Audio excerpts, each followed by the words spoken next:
श्री महालक्ष्मीचं दर्शन घेऊन आता आम्ही निघालोत ते उंच डोंगरावरती असलेले श्री कुलदैवत ज्योतिबा मंदिर वाडी रत्नागिरी. श्री ज्योतिबा मंदिर हे वाडी रत्नागिरी येथील डोंगरावरती असून कोल्हापूर शहरापासून जवळपास 18 ते 20 किलोमीटर आहे. विशेषतः येथे डायरेक्ट बसेस आहेत ज्या की तुम्हाला डायरेक्ट मंदिराच्या मुख्य प्रवेशद्वारापाशी आणून सोडतात. जवळपास अर्ध्या तासाचा प्रवास करून आम्ही आता पोहोचलोय श्री ज्योतिबा देवस्थानाच्या मुख्य प्रवेशद्वारापाशी.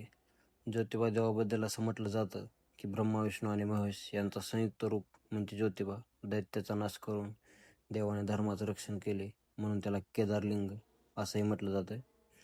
महाराष्ट्र आणि कर्नाटकातील अनेक कुटुंबाचं हे कुलदैवत असल्यामुळे येथे भाविकांची गर्दीही आपल्याला पाहायला मिळते. श्री क्षेत्र ज्योतिबा मंदिर हे दगडाने बांधलेले असून वास्तुकला ही अतिशय भक्कम आणि आकर्षित आहे असं आपल्याला पाहायला मिळते.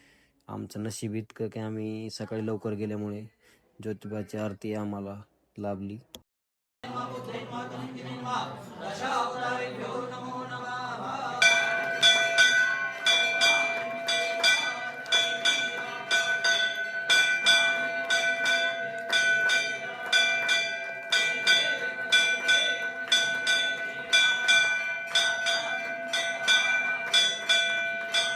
कुलदैवताच्या दर्शनाची पहिलीच वेळ आणि देवाची आरती यावरून असं वाटलं की देवाचे दर्शन हे देवाच्या इच्छेनेच होतात.